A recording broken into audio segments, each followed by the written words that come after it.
शादी के बाद पेरेंट्स से अलग हो जाना आजकल बहुत आम हो चुका है। और अगर यहाँ तक भी सब कुछ ठीक चलता है तो एक और दिक्कत है जो सबसे ज़्यादा पेनफुल है, और वो है extra marital affairs.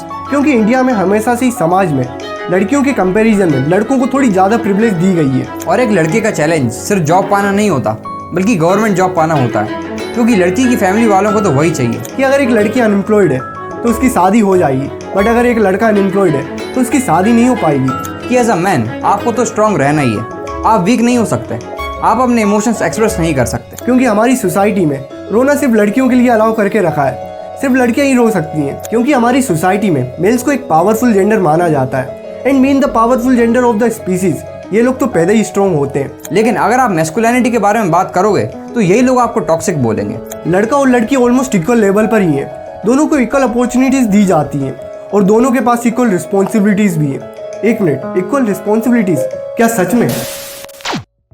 Women's empowerment India का एक बहुत सेंसिबल इशू है जिसको एड्रेस करना बहुत ज़रूरी था। क्योंकि इंडिया में हमेशा से ही समाज में लड़कियों के कंपैरिजन में लड़कों को थोड़ी ज़्यादा प्रिविलेज दी गई है। चाहे फैमिली हो, स्कूल या कॉलेज हो, ऑफिस हो या कोई भी जगह हो, वहाँ पर आपको मेल का डोमिनेंस देखने को मिलेगा। बट आज कंडीशन ऐसी नहीं है, जमाना बहुत बदल चुका है और आज लड़का और लड़की ऑलमोस्ट इक्वल लेवल पर ही हैं। दोनों को इक्वल अपॉर्चुनिटीज़ दी जाती हैं और दोनों के पास इक्वल रिस्पॉन्सिबिलिटीज़ भी हैं। एक मिनट, इक्वल रिस्पॉन्सिबिलिटीज़ क्या सच में? बिल्कुल नहीं। एक मैन और वुमेन इन दोनों की लाइफ अलग अलग होती है, अलग अलग चैलेंजेस होते हैं, अलग अलग रिस्पॉन्सिबिलिटीज होती है और कंडीशन भी अलग अलग होती है। वुमेन्स की लाइफ, उनकी कंडीशन और उनकी प्रॉब्लम के ऊपर हम ऑलरेडी एक वीडियो बना चुके हैं, आप इसे ज़रूर चेकआउट करें।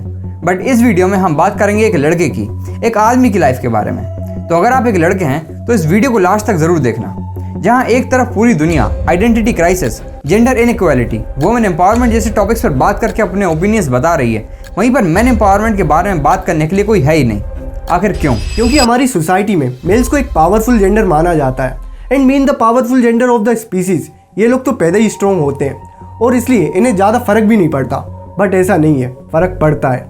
आप एक अनएम्प्लॉयड इंसान को इमेजिन करिए, फॉर श्योर आप में से 80% लोगों के दिमाग में एक अनएम्प्लॉयड लड़का ही आया होगा, एक लड़की नहीं।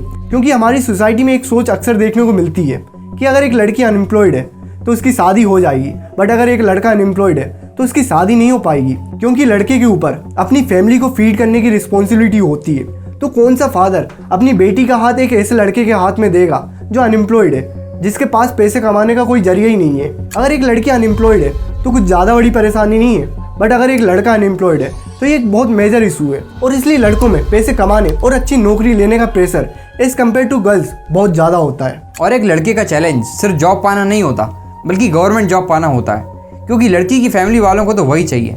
हाफसा और आदिल एक दूसरे से बहुत प्यार करते थे, शादी करना चाहते थे, बट हाफसा के पेरेंट्स ने शादी करने से मना कर दिया क्योंकि आदिल के पास गवर्नमेंट जॉब नहीं थी।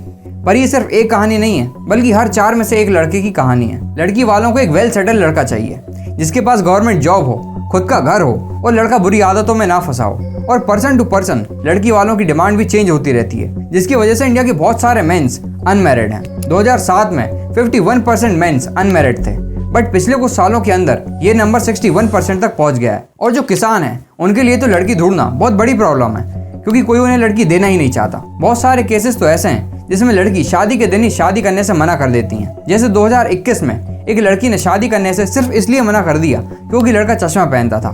कोई सेंस है इस बात का? ऐसी सिचुएशन जब भी कोई फेस करता है तो उसकी समाज में बहुत बदनामी होती है और इस बदनामी का मेंटल प्रेशर अलग ही होता है। और अगर ये भी कम है तो लड़कों को एक और टेंशन होती है कि शादी के बाद उन्हें अपने पेरेंट्स से दूर ना रहना पड़े।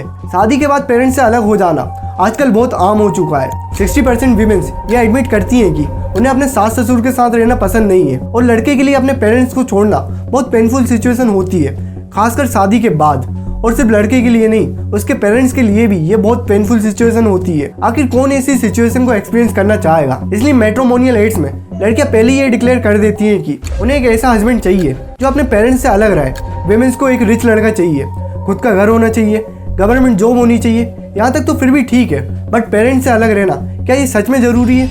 और अगर यहाँ तक भी सब कुछ ठीक चलता है तो एक और दिक्कत है जो सबसे ज़्यादा पेनफुल है, और वो है extra marital affairs. According to Mint 26% mens extra marital affairs में इन्वॉल्व रहते हैं और ये नंबर वुमेन्स का 53% पर है। मतलब आधी से ज़्यादा वुमेन्स शादी के बाद भी एक्स्ट्रा मैरिटल अफेयर्स में रहती हैं। और साथ में फेक केसेस, फेक केसेस तो आजकल इतने ज़्यादा कॉमन हो चुके हैं जिसकी कोई हद नहीं। ऐसा नहीं है कि सारे केसेस फेक होते हैं, बट 74% रेप केसेस जो रिकॉर्ड होते हैं वो सारे फेक हैं और ये ऑन रिकॉर्ड डेटा है। आपको SMD ज्योति मौर्य और आलोक वर्मा का केस तो याद ही होगा, जिसमें एक पति ने दिन रात मेहनत करके अपनी पत्नी को SMD बनाया था और उनकी पत्नी SMD बनने के बाद खुद से हायर पोस्ट वाले ऑफिसर के साथ अफेयर में आती हैं। एक और ऐसा केस जिसमें विष्णु तिवारी ने अपनी ज़िंदगी के 20 साल जेल में काट दिए और जब वो बाहर आते हैं तब पता चलता है कि ये तो इनोसेंट थे, इन्हें भी एक फेक रेप केस में फंसाया गया था। वुमेन्स कैसे अपने राइट का गलत इस्तेमाल करके मेंस को फंसा देती हैं, ये अपने आप में एक बहुत बड़ा इशू है। अगर आप चाहें तो हम इस पर एक डिटेल्ड वीडियो बना सकते हैं। और हमारी सोसाइटी मेन से एक्सपेक्ट ही नहीं करती कि वह अपनी प्रॉब्लम शेयर करे, और अगर कोई लड़का इमोशनल है, एक्सप्रेसिव है, तो ये उसकी वीकनेस बताई जाती है। और अगर कोई लड़का रो रहा है तो इससे बुरा तो कुछ हो ही नहीं सकता, क्योंकि हमारी सोसाइटी में रोना सिर्फ लड़कियों के लिए अलाउ करके रखा है। सिर्फ लड़कियां ही रो सकती हैं। लड़के रोते नहीं, लड़के नहीं रोते, लड़के रोते नहीं हैं, लड़के ऐसे नहीं रोते। और बॉयज डोंट क्राई, इसलिए नेशनल हेल्थ सर्वे के अकॉर्डिंग हर 3 में से 1 आदमी डेली बेसिस पर डिप्रेशन और एंजाइटी फेस करते हैं। और 45% मेंस लोनली फील करते हैं, क्योंकि वह किसी से अपनी बातें शेयर ही नहीं कर पाते। और 45% बहुत बड़ा नंबर होता है, और क्योंकि उनके ऊपर इतना सारा मेंटल प्रेशर होता है कि बहुत सारे लोग इस प्रेशर को हैंडल ही नहीं कर पाते एंड दे कमिट सुसाइड। इसी वजह से सबसे ज़्यादा सुसाइड भी मेंस करते हैं। 72.5% सुसाइड रेट मेंस का है और विमेंस का 27.4%। और इतना कुछ होने के बाद अगर आपके इमोशंस निकलते हैं तो आपको वीक समझा जाएगा।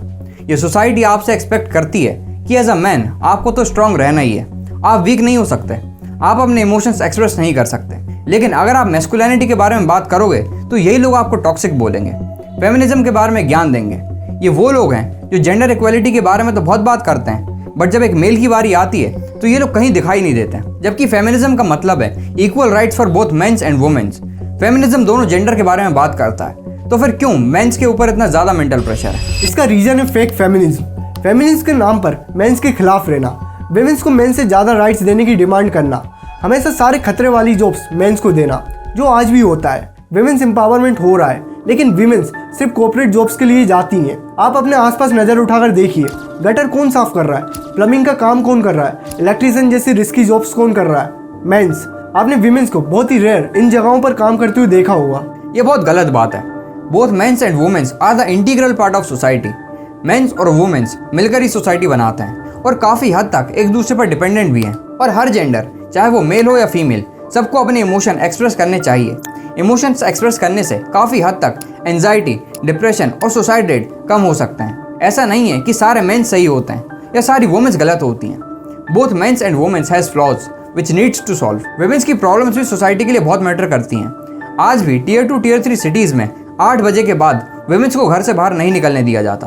और जॉब्स तो आप भूल ही जाओ। वुमेन्स की प्रॉब्लम्स, उनका मेंटल प्रेशर बहुत ज़्यादा है और इस पर हम ऑलरेडी एक वीडियो बना चुके हैं। आप चाहें तो यहाँ क्लिक करके उस वीडियो को देख सकते हैं। जल्द मिलते हैं अगली वीडियो में। धन्यवाद।